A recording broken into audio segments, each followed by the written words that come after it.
Baik, Assalamualaikum warahmatullahi wabarakatuh. Alhamdulillah, hari ini kita berkumpul atau bertemu kembali dalam keadaan daring atau pembelajaran dalam jaringan atau pembelajaran online dalam keadaan sehat walafiat ya teman-teman. Apa kabar teman-teman? Sehat semua ya. Hari ini insya Allah kita akan membahas pentingnya taat kepada aturan, yang mana secara jelas aturan yang memang itu sudah digariskan dan sudah digambarkan dalam Al-Quran. Seperti itu teman-teman. Baik, sebelum kita mulai, ada baiknya kita baca basmalah. Bismillahirrahmanirrahim. Baik, mudah-mudahan hari ini, pembelajaran kali ini bisa Allah permudah teman-teman. Agar kalian bisa menerima dan bermanfaat ilmunya nanti. Baik, insya Allah hari ini kita akan membahas tentang pentingnya taat terhadap aturan, menerapkan perilaku mulia, serta ada rangkuman dan juga ada penutup. Teman-teman di sini saya harap bisa memperhatikan dan bisa memahami isi dari peta konsep atau pembahasan yang hari ini kita akan bahas ya teman-teman. Baik. Pentingnya taat terhadap aturan. Taat artinya tunduk kepada Allah Subhanahu wa taala, pemerintah dan sebagainya. Dan sebagainya itu ialah pemimpin dalam arti luas teman-teman. Di sini kalau secara gamblang atau secara umum, kalau kita dalam konteks di sini yaitu memiliki arti tunduk kepada Allah. Artinya kita sebagai makhluknya gitu, sebagai ciptaannya kita wajib tunduk dan beribadah pada Allah seperti itu. Jadi taat itu ada porsinya masing-masing teman-teman. Dan ada bagiannya. Bagaimana tunduk kepada Allah, bagaimana tunduk kepada pemerintah, bagaimana tunduk kepada pimpinan, bagaimana tunduk kepada kepala keluarga gitu teman-teman. Jadi kalau kepada Allah Subhanahu wa taala kita biasanya beribadah kepada Allah, menyembahnya gitu. Artinya beribadah kepadanya gitu, seperti itu. Kalau pemerintah kita tunduk artinya kita menjalankan atau mematuhi aturan-aturan yang memang dilakukan atau disahkan oleh pemerintah. Seperti sekarang ini teman-teman, yang PPKM sedang berlangsung. Memang di sini gamang juga teman-teman, atau ibaratnya bimbang juga gitu. Bagaimana tidak, pemerintah sudah berusaha semaksimal mungkin dalam menurunkan tingkat COVID-19 terutama di Jakarta teman-teman. Artinya teman-teman di sini dalam konteks taat atau tunduk gitu. Artinya mematuhi pemerintah dengan kalian tidak berkerubung gitu atau tidak berkerumun atau tidak punya kegiatan yang memang melibatkan orang banyak atau berkerumun teman-teman. Seperti itu ya. Nah, selanjutnya tidak berlaku curang dan atau setia gitu teman-teman. Jadi teman-teman ketika tunduk kepada Allah Subhanahu wa taala gitu. Artinya kalian tidak boleh yang namanya mengingkari bahasanya apa ya? Mengingkari perintahnya gitu, teman. Mengingkari perintahnya dan mengingkari larangannya gitu. Artinya apa, teman-teman? Teman-teman di sini sudah diatur yang mana yang kemarin kita sudah bahas dalam Quran surah An-Nisa ayat 59 gitu. Yang mana kalian tidak boleh taat terhadap kemaksiatan. Jadi ada sebuah pemerintahan yang memang melegalkan zina atau khamr. Itu kan tidak boleh ikut teman-teman. Walaupun di Indonesia itu tidak seperti itu ya teman-teman. Kayak gitu. Nah, selanjutnya, aturan adalah tindakan atau perbuatan yang harus dijalankan, teman-teman. Oke, baik. Aturan Allah sudah jelas.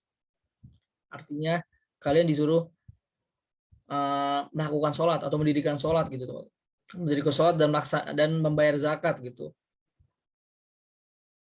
Jadi artinya teman-teman di sini harus mengikuti aturan yang berlaku yang yang didapat dalam Al-Quran itu. Jadi teman-teman boleh melakukan aturan atau melaksanakan aturan yang memang sesuai dengan perintah Allah. Seperti itu. Bila tidak melaksanakannya, gitu, tidak bisa melaksanakan, nanti ada ganjarannya teman-teman. Jadi taat terhadap hal-hal kebaikan teman-teman yang terdapat dalam Quran surah An-Nisa ayat 59. Dan di samping itu juga ketika kita analogikan kepada pemerintah sekarang ini gitu. Yang mana aturan itu wajib dijalankan. Dijalankan artinya apa? Aturan tersebut mampu untuk menghasilkan gitu kebaikan bersama, seperti itu teman. Kayak sekarang ini pemerintah mencanangkan PPKM. Memang PPKM itu sangat bermasalah gitu bagi orang-orang yang memang orang yang memang mencari rezekinya yang setiap hari atau pendapatannya per hari gitu teman. Namun di samping itu juga ketika PPKM ini diberlangsungkan itu dapat menyelamatkan nyawa orang atau masyarakat luas gitu. Artinya di sini teman-teman, aturan yang dibuat gitu, aturan yang memang dicanangkan itu wajib kita harus jalankan.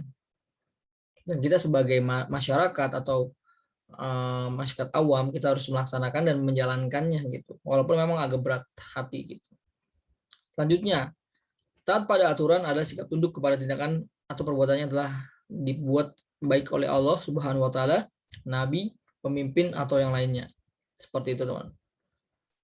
Jadi taat pada aturan itu yang tadi saya sampaikan bahwasanya tunduk itu yang telah dibuat. Kalau Allah Subhanahu wa taala kan sudah memerintahkan bahwasanya kita wajib patuh terhadap hal-hal yang baik dan menjauhi hal-hal yang zalim. Hal-hal yang memang dilarang oleh Allah Subhanahu wa taala. Seperti judi, khamar yang memang dilarang oleh Allah Subhanahu wa taala dan nabinya gitu. Lalu juga di sekolah, di rumah atau di lingkungan masyarakat terdapat aturan. Memang di dalam berkehidupan kita semua itu sudah ada aturan teman-teman, sudah ada rules, sudah ada namanya batas-batas gitu. Artinya apa teman-teman? Ketika kita dimanapun, ketika kita bahasanya apa ya? Ketika kita beranjak dimanapun itu pasti ada aturan teman-teman. Contoh kalian hidup di dunia ini ada aturannya teman-teman. Aturannya apa? Fastabiqul khairat, berlomba-lomba dalam kebaikan, seperti itu. Itu aturan gitu. Terus tidak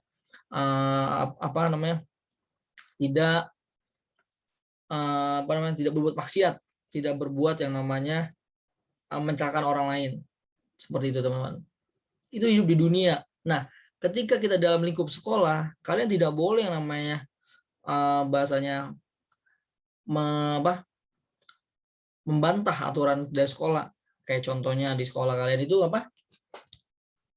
tidak saling terhadap guru atau lingkungan sekolah yang lebih tua.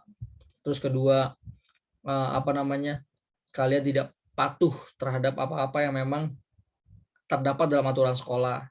Kayak memakai celana yang rapi atau seragam yang rapi, seragam lengkap dari atas sampai bawah. Terus juga mengikuti jadwal yang ada di sekolah. Itu kan aturan, teman-teman. Aturan yang memang yang wajib dijalankan gitu. Seperti itu. Nah, di rumah kalian punya aturan juga. Bagaimana orang tua kalian istilahnya membuat peraturan dalam kalian berlaku di rumah. Seperti kalian bagaimana kalian berperilaku, bagaimana kalian mengatur jadwal makan dan sebagainya. Di rumah ada aturan, teman-teman. Jadi nggak semua itu ada kebebasan gitu. Nggak ada kebebasan mutlak, teman-teman, dimanapun. Pun di lingkungan masyarakat pun kalian juga ada punya aturannya. Bagaimana kalian bersosialisasi, wajib bersosialisasi. Itu juga aturannya tidak boleh yang namanya membuat kegaduhan, membuat keributan. Nanti di samping itu juga adanya penegak-penegak hukum gitu. Kalau di dunia ini hukumnya itu ya Allah Subhanahu wa taala gitu. Kalau di sekolah nanti ada kepala sekolah, ada kurikulum, ada kesiswaan dan guru seperti itu. Kalau di rumah ada kepala keluarga atau ayah atau bapak atau abi. Kalau di rumah ada juga ibu, seperti itu. Di lingkungan masyarakat ada RT, RW, tetangga sekitar, teman-teman. Itu kan sebagai apa namanya, pengingat kita gitu, bahwasanya pentingnya taat terhadap aturan. Ketika kita tahu pentingnya taat terhadap aturan, kita akan mempunyai kehidupan yang tenang gitu, teman-teman. Tidak ada masalah, tidak ada yang namanya kegelisahan kayak gitu, teman-teman. Nah, taat terhadap aturan itu sudah jelas dijelaskan dalam Al-Quran surah An-Nisa ayat 159 yang memang kita bahas pernah ya teman-teman ya. Seperti itu, yang memang di dalamnya menjauhi taat terhadap hal-hal yang zalim atau buruk gitu tuh. Selanjutnya. Oke, baik. Di sini kita menerapkan perilaku mulia, teman-teman. Perilaku mulia atau ketaatan yang perlu didasarkan adalah seperti berikut. Pertama, selalu mentaati perintah Allah Subhanahu wa taala dan Rasulnya, serta meninggalkan larangannya baik di waktu lapang maupun di waktu sempit. Ini sangat berat, teman-teman. Artinya apa? Ketika kita di waktu sempit atau di waktu sempit gitu, atau di dalam kepepet gitu, itu sangat sulit banget gitu. Sangat sulit banget kita tetap istiqomah atau tetap komitmen terhadap perintah Allah dan Rasulnya. Seperti apa? Hal terkecil aja, teman-teman. Kayak kita nyontek. Ketika waktu ujian mau selesai gitu. Ujian mau selesai dan juga teman-teman diberi waktu hanya 5 menit. Sedangkan pelajaran itu belum kelar atau ulangan belum kelar. Nah, di situ kita diuji, teman-teman. Bagaimana perintah Allah Subhanahu wa taala kalian dilarang berbuat curang. Gitu. Berbuat curang atau berbuat ya nyontek lah bahasanya gitu. Di situ diuji, apakah ketika kesempitan itu, ada waktu kesempitan itu kalian tetap menaati perintah Allah atau Rasulnya gitu. Nah, namun sebagian dari kita ketika sempit gitu, ketika sempit itu malah melanggar aturan yang memang dibuat oleh Allah Subhanahu wa taala gitu. Jadi teman-teman, jadi kita itu ketika waktu sempit diuji gitu, teman-teman. Di waktu sempit. Nah, itu membuat kita lemah iman. Kayak kita, satu contoh lagi, kayak kita ketika lagi nggak ada uang. Nah, ada teman menawarkan bahwasanya uang ini apa namanya, dia mengasih uang, namun dengan ketidaktahuan dari mana uang itu berasal. Kan itu uang syubhat, uang yang tidak diketahui, teman-teman. Kayak sekarang ini sudah trending gitu. Apa namanya, investasi online atau pinjaman online gitu, teman-teman. Itu kan yang membuat kita dekat dengan riba gitu, dengan bunga gitu. Itu kan salah satu yang memang larangan dari Allah Subhanahu wa taala. Allah sudah menghalalkan jual beli dan mengharamkan riba, teman-teman. Seperti itu. Artinya, teman-teman, di waktu sempit maupun lapang, kita wajib mentaati perintah Allah Subhanahu wa taala. Ya, insya Allah bisa ya. Oke. Kedua, merasa menyesal dan takut apabila melakukan perilaku yang dilarang oleh Allah Subhanahu wa taala. Jadi sebelum kita melakukan hal-hal negatif atau yang dilarang oleh Allah dan Rasulnya, kita sudah mikir dulu nih apa yang memang akibat yang kita akan lakukan gitu, teman-teman. Ketika tidak kita menerapkan aturan dari Allah, kita menjauhi riba atau mendekati riba, itu terapa bagaimana? Sudah jelas nanti akan adanya siksa gitu. Siksa kubur yang memang sudah dijelaskan dalam Al-Qur'an gitu. Bagaimana tidak, teman-teman? Ketika kita tidak merasa takut gitu, tidak merasa takut apa yang dilarang oleh Allah, nah kita kan merasa santai-santai aja. Bagaimana tidak, teman-teman? Sekarang ini orang bangga gitu. Orang bangga terhadap apa keburukannya, terhadap aibnya. Malahan banyak sekarang orang membongkar aib temannya. Dan juga itu dipublikasikan, teman-teman. Masya Allah. Nauzubillah min dzalik. Artinya, teman-teman, jadi sekarang manusia sekarang tuh nggak ada takutnya gitu, nggak ada merasa menyesalnya gitu. Nah, di sini ialah diajarkan bahwasanya kita harus merasa menyesal. Jadi merasa takut apabila kita melakukan perilaku yang dilarang oleh Allah Subhanahu wa taala, kayak mencuri, mencontek, menggibah, ria, mendekati riba, dan sebagainya teman-teman. Seperti itu ya. Jadi sebelum kita berbuat, kita mikir dulu deh, kayak gitu ya. Nah, selanjutnya, menaati dan menjunjung tinggi aturan-aturan yang telah disepakati, baik di rumah, di sekolah, maupun di lingkungan masyarakat, teman-teman. Nah, di sini teman-teman, ketika kalian dimanapun berada, kalian harus mentaati dan harus mengikuti aturan yang berlaku, teman-teman. Dan juga aturan itu pasti sudah disepakati ya teman-teman, gitu, sudah disepakati oleh orang banyak, gitu, atau orang yang berkecimpung dalam ranah itu, kayak ranah di rumah, adanya aturan yang memang dibuat oleh ibu atau bapak, gitu, atau kebersamaan kalian sebagai keluarga. Tidak boleh pulang jam segini, rumah harus bersih, mempunyai aturan, kalian mempunyai tugas masing-masing ini. Itu kan sebuah aturan, teman-teman. Aturan memang wajib dijalankan dan wajib dilakukan, gitu. Dan larangan di rumah seperti ini, gitu. Itu aturan, teman-teman. Nah, lalu di sekolah pun juga sama. Artinya tidak boleh memakai seragam yang kurang lengkap, tidak memakai seragam yang memang tidak diperkenankan di dalam pendidikan di dalam suatu sekolah, gitu. Tidak boleh yang namanya rambut lebih panjang dari alis. Itu sebuah aturan, teman-teman. Ada halnya kebaikan di situ. Memang secara garis besar tidak diketahui, tapi sedikit banyaknya hikmahnya kalian akan tahu dan akan sadar ketika nanti selepas sekolah, gitu. Dan juga ada di lingkungan masyarakat, teman-teman. Jadi adanya aturan adat di situ. Bagaimana kita bersosialisasi, bagaimana kita menjaga hubungan dengan masyarakat atau menjaga dengan tetangga, gitu. Itu kan sebuah perilaku mulia. Perilaku mulia yang memang itu sedikit banyaknya hikmah dari menaati aturan, teman-teman. Kita tidak mengganggu tetangga, tidak mengganggu warga sekitar, gitu, tidak mengganggu ketentraman dari keluarga yang lainnya, gitu. Seperti itu, teman-teman. Selanjutnya, nah, menaati pemimpin selagi perintahnya sesuai dengan tuntutan dan syariat agama. Kalau kita kembali ke dalam surah An-Nisa ayat 29, teman-teman, artinya kita boleh taat atau tunduk terhadap hal-hal yang baik dan tidak ada tidak ada kepatuhan atau tuntunan yang memang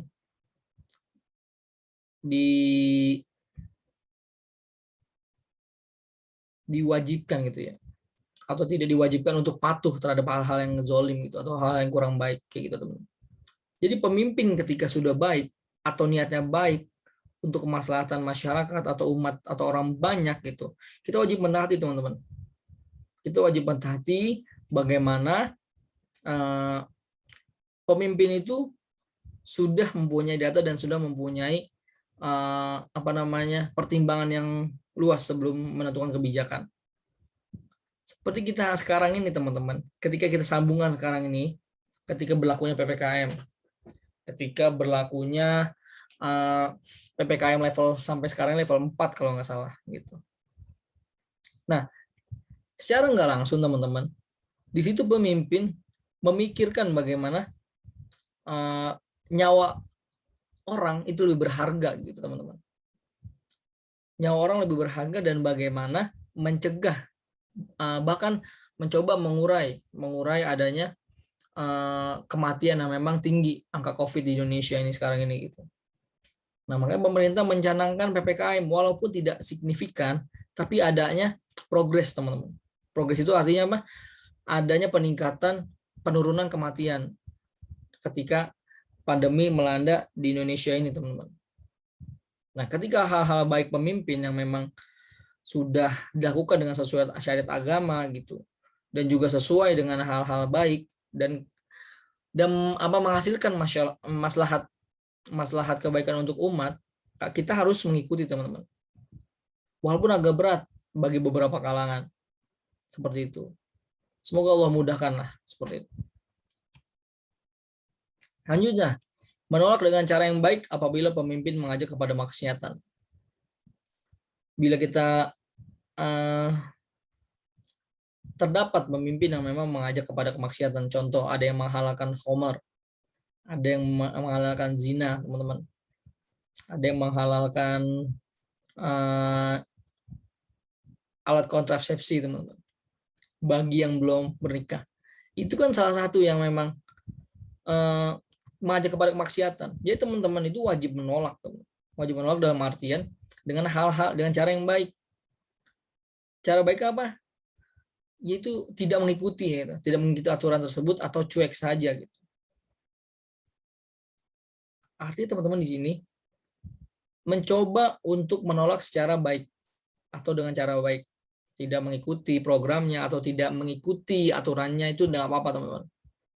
Karena ini mengajak kepada kemaksiatan, teman-teman, yang memang dilarang oleh Allah Subhanahu wa taala gitu. Yang terdapat dalam Quran surah An-Nisa 59 gitu. Nah, selanjutnya, nah ini rangkuman, teman-teman. Rangkuman yang pertama yaitu pentingnya menaati pemimpin agar roda pemerintahan berjalan dengan baik. Makin baik kepemimpinan, makin baik pula rakyatnya. Nah, kedua, kandungan Quran surah An-Nisa ayat 59 adalah perintah untuk menaati Allah Subhanahu wa taala, Rasul dan pemimpin. Apabila terjadi perselisihan, diperintahkan untuk kembali kepada Al-Qur'an dan hadis, teman-teman. Jadi apapun perselisihannya, kita kembalikan kepada Al-Quran dan hadis yang memang di situ terdapat jawaban-jawaban yang memang sudah jelas dan konkret. Namun perlu adanya bimbingan dari guru atau ustadz seperti itu. Jadi tidak semata-mata kembali ke Al-Quran dan hadis, namun tanpa bimbingan guru atau ustadz gitu, teman-teman. Ya. Nah, selanjutnya, penutup. Alhamdulillah, pembelajaran hari ini telah selesai. Semoga apa yang tadi dipelajari dapat bermanfaat. Atas semangat dan perhatiannya, saya apresiasi setinggi-tingginya. Semoga Allah memudahkan kita semua, teman-teman, dan semoga kita dipermudah dalam semua hal. Baik. Nah, bila ada pertanyaan, insya Allah nanti akan dibahas atau kita bahas bersama Ustadz Hamdan, SHI selaku guru pamong dan guru PAI saya. Baik, kurang lebihnya mohon maaf. Billahi taufiq wal hidayah. Assalamualaikum warahmatullahi wabarakatuh.